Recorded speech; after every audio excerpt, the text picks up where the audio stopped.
Our droid cybertech KP-42 was knocked out during an intense fight with some unsavory misfits whilst aboard the impressive trade city known as the Wheel. His time unconscious wakened a serendipitous entity from within, the scientist known as Cloflux Krek. Years prior, Cloflux Krek made an attempt to upload his own consciousness to a custom-built droid, intending to transcend his fleshy body to a one made from machine. He was successful, however. There was an unexpected malfunction that created a duplicated deviation within his new mind. Hence, the first time the droid awakened, it was not Cloflux who saw the world from the new eyes, but rather this sentient deviation, a deviation that called itself KP-42. As a consequence, Cloflux was put into a deep slumber, unknowing to the events that had happened and occurred over the last few years. But now, his time has come. KP, knocked unconscious and lost control, has unknowingly let Cloflux awaken for the first time in many, many years.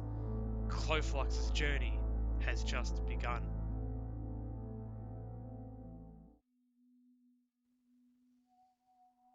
KP-42 walks towards the charging station on a YT model ship. His crew, about to leave for the wildlands in the outer regions of the galaxy. As he sits down and plugs himself into the electrical socket, an unexpected discharge occurs and KP is strained and knocked unconscious. Unknown to him, this will be his last memory for a while. Krek has finally awakened. Play file. Playing recorded file on optical and audio databanks. What is this? It worked. It worked. The transfer was successful. Krek looks around, seeing himself on the YT model ship.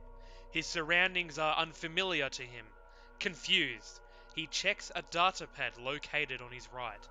Impossible. 3 years. What has happened? Krek performs a general knowledge check. He attempts to recall the memories from his alter ego. The check is average, with one setback die, due to Krek's unfamiliarity with the situation. Krek is unable to recall what his past life is meant to represent. But with the advantage, he has an overwhelming sense to leave the ship, and to do it silently to not alert any potential crewmates that may be aboard. He attempts to stealth without anyone finding out. It is a success, and he manages to sneak off and watches the YT model ship blast off into space, unknowing that their droid friend has left them. Krek, knowing he will need resources, checks his current inventory to see what this droid has to offer him. He finds a list of local rebel sympathizers, 2 Coronet arms dueling pistols that have been installed within his arms with ammunition, a utility belt, a toolkit, 2 repair patches, however unfortunately for him, no credits. A man of science, Krek decides his best course of action is to learn about the situation that has changed in the last 3 years of his unfortunate absence. Krek accesses a public data terminal in the hangar to retrieve information. The data terminal is locked, and Krek must attempt to unlock it. Success. Let's see what I have missed. Krek manages to unlock this computer and to begin to scour the holo network for information. He learns of the downfall of the Separatists and the reformation of the Republic that has now formed into the Galactic Empire. Krek soaks this information in and begins to formulate a plan to travel to his old home and laboratory on Dullet. However, unknown to Krek, Mastercom is now watching. I must attain the credits required to get to Dullet.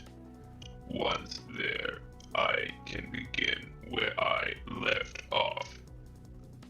This rebel sympathizers list will make some good leverage for the right person. A shift to the dark side is felt. Two security workers walk into the hangar. They are wearing blue plain clothes holding up heavy blasters. They seem relaxed, however approach Krek with caution as they spot him accessing a public terminal. Droid, your designation ID was supposed to be on that ship that left 20 minutes ago. You are now in a restricted area. Please report back to the public waiting hangar. I still need to access this city's facilities. I will need to be swift about this maneuver. Krek rolls for cool. He is going to attack these guards. He gains a boost die from his initiative for this surprise attack. The security team now rolls for vigilance to see whether they react in time to beat Krek's initiative. Unfortunately for them, they do not see this coming. Krek aims twice, taking 2 strain and fires both guns, specifically aiming for the security guard on the right. It is lethal. Annihilation. Krek's weapons absolutely eviscerate the guard on the right. He is immediately killed with blood and guts spraying over the ground, and the remnants of his dismembered body spraying all over his colleague. Due to the unexpected outcome of this scenario, the other guard rolls for a fear check. A shift from the light is felt. Despite incredible odds, the brave guard manages to hold his composure. However, he is shaken. Due to this, he does take 2 strain from the threat. The guard raises his weapon and fires at the crazed droid. A shift to the light side is felt. Krek is hit directly in the chest with a heavy blaster bolt. After soak, he takes 7 damage. The guard uses the advantage to recover 1 strain. Krek, wanting a different option out of this engagement, attempts to disarm the guard by shooting his gun out of his hand. Krek, however, first must reload, and uses his first maneuver in his turn to do so, and then fires without aiming. A shift to the dark side is felt. Krek is unable to hit the gun out of the guard's hand, but rather aims for his right side of his chest. He hits the guard and he goes down. A shift to the light side is felt. The guard, whilst bleeding out, remains at death's door. Krek attends the dying guard, and says, I can keep you alive. I am programmed for medical aid. But first, you must give me information. Krek attempts to charm the dying guard. The check is difficult as the guard is dying and doesn't have a full grip on reality. Krek is successful and the guard will give him any information he knows, believing that he has hope of staying alive. Krek uses his triumph to get additional information. Krek gets on his knees to be closer to the guard. As he does, he winces due to the blaster bolt from earlier. He takes 1 strain from this threat.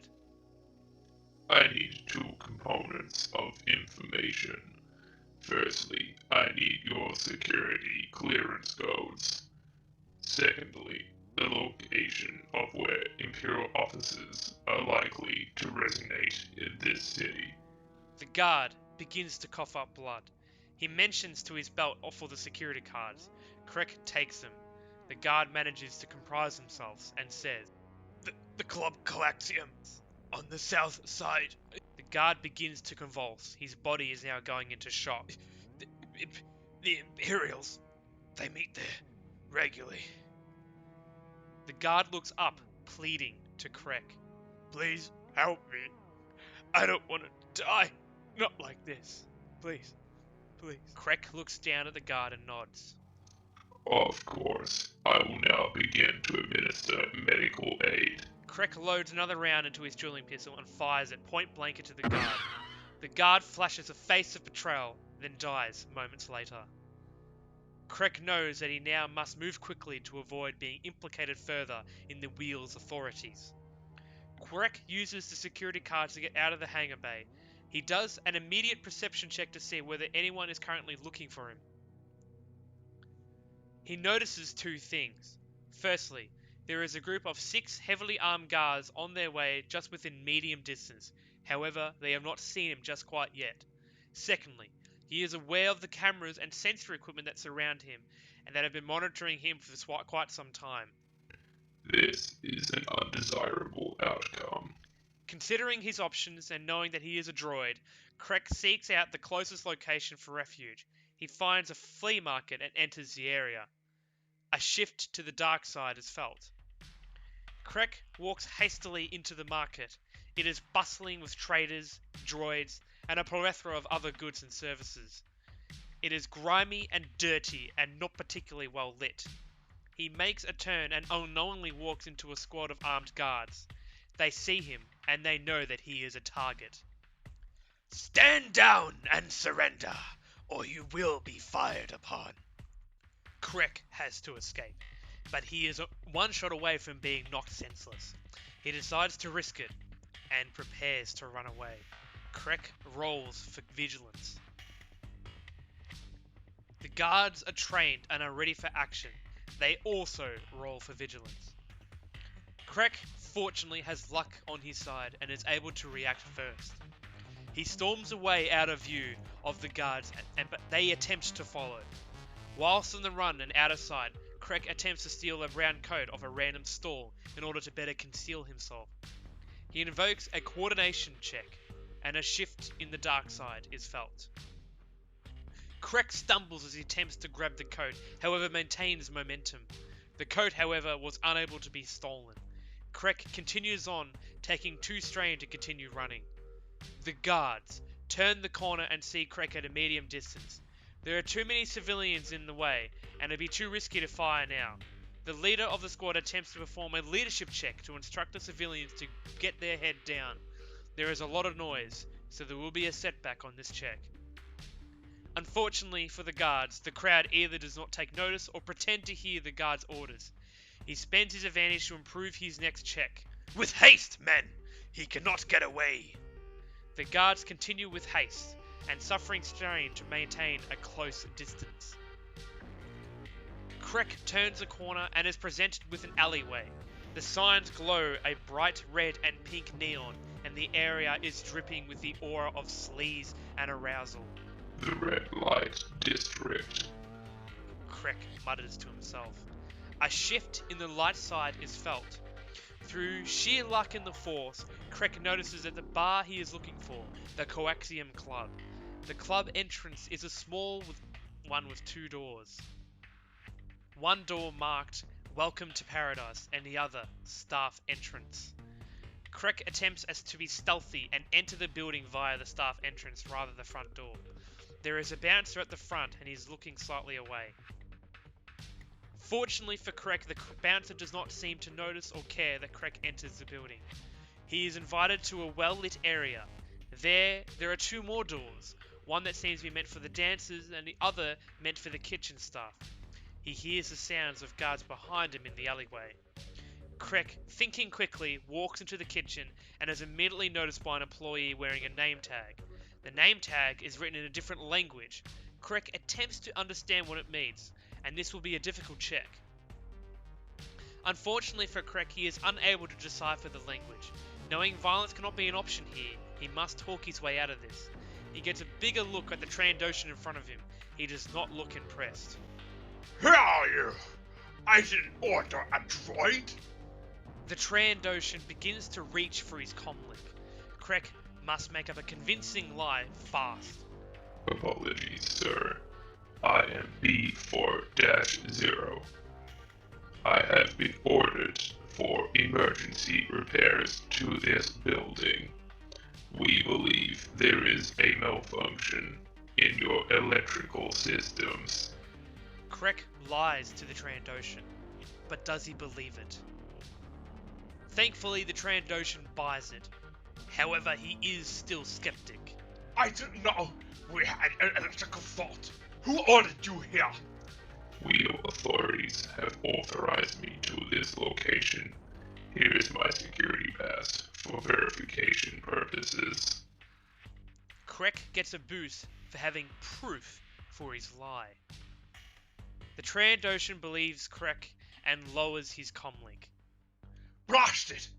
I wish Mastercom would actually inform us of these intrusions before the elevator is that way. I will give you the e-access codes for each floor. Thank you, sir. I will begin repairs immediately. Before you go, droid, take this pass. It will ensure that none of the staff will bother you. Krek begins to walk towards the elevator. However, he is called from behind. Hey! Also, don't touch any of the merchandise, droid. If you do, I'll have your head. Krek nods and continues to walk towards the elevator. The elevator is plain and cold. The elevator's doors close. Krek sees that there is an internal data access inside the elevator. He swiftly attempts to crack it to gain access to the current clientele in this establishment. The computer system is no match for Krek's abilities. He adds 3 boost die to his next check. He scans the dossier of the current clientele and locates an Imperial commander that is currently booked in for an appointment in the next 10 minutes. Excellent. Krek selects the floor 10 and the elevator hums as he's transported upward. He exits the elevator and is presented with 2 more bouncers. They look curiously at Krek, but he flashes his pass from earlier. They nod and continue into the elevator behind him. A loud commotion is heard on the comlink from the bouncers, and Krek attempts to listen in. He focuses and hears the following message. Attention, attention. Staff members, we have wheel authorities looking for a high-risk criminal.